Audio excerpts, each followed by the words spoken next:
তিস্তা, ধরলা এবং ব্রহ্মপুত্র সহ কুড়িগ্রামের বেশিরভাগ নদ নদীর পানি বেড়েছে, দেখা দিয়েছে বন্যার শঙ্কা।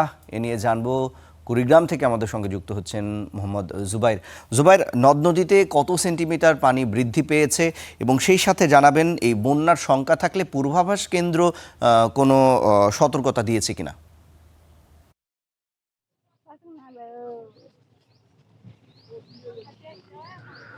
বন্যা পূর্বাভাস ও সতর্কীকরণ কেন্দ্র আমাদেরকে গতকাল যে তথ্য দিয়েছে সে অনুযায়ী ৭২ ঘন্টায় নদ নদীর পানি বৃদ্ধি পেয়ে মৃদু বন্যার একটা আশঙ্কা তারা করছেন। আমরা গতকাল বেশ কয়েকবার বন্যার খবর নিচ্ছিলাম, পানি উন্নয়ন বোর্ডের সাথে কথা বলছিলাম। সেখান থেকে যে তথ্য আমরা পেয়েছি তাতে সারাদিনে কিন্তু ১-২ সেন্টিমিটার পানি বৃদ্ধি পেয়েছিল। তবে আসার খবর হলো এখন পর্যন্ত সকাল ৬টায় একবার এবং সকাল ৯টায় একবার আমরা পানি উন্নয়ন বোর্ডের যে তথ্য পেয়েছি সে অনুযায়ী পানি কিন্তু স্থির হয়েছে।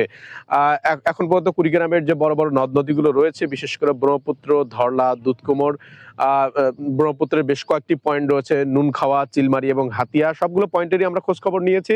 পানি কিন্তু সকাল ৬টা থেকে এখন পর্যন্ত স্থির রয়েছে। এখন পর্যন্ত আসলে কোথাও ১ সেন্টিমিটার পানিও কিন্তু বৃদ্ধি পায়নি। তবে পানি উন্নয়ন বোর্ড এবং বন্যা সতর্কীকরণ কেন্দ্রের যে আশঙ্কা সে অনুযায়ী যদি পানি বৃদ্ধি পায়, এখন কিন্তু আমন যে মৌসুম সেটির কিন্তু চাষাবাদের জন্য কৃষকরা প্রস্তুতি নিচ্ছেন। কোথাও কোথাও চারা রোপণ হয়ে গিয়েছে। ঠিক এখন পানি বৃদ্ধি পেলে নদীর পার্শ্ববর্তী নিম্নাঞ্চল যেগুলো রয়েছে সেগুলো কিন্তু অনেকটা প্লাবিত হওয়ার একটা সম্ভাবনা রয়েছে। সেক্ষেত্রে প্লাবিত হলে এই ফসলগুলো একে যেমন ক্ষতিগ্রস্ত হবে, অন্যদিকে এখন কিন্তু তীব্র ভাঙন চলছে কুড়িগ্রামের নদ নদীগুলোর পার্শ্ববর্তী। বিশেষ করে যদি বলি যে চিলমারির ব্রহ্মপুত্র যে তীর 450 কোটি টাকা ব্যয় নির্মিত যে বাঁধ 2015 সালে 16 সালে শেষ হয়, আর সেটি কিন্তু ব্যাপকভাবে ক্ষতিগ্রস্ত হচ্ছে। যদি পানি বৃদ্ধি পায় স্রোতের ধাক্কায় সেটি কিন্তু আরো ক্ষতিগ্রস্ত হওয়ার একটা সম্ভাবনা রয়েছে।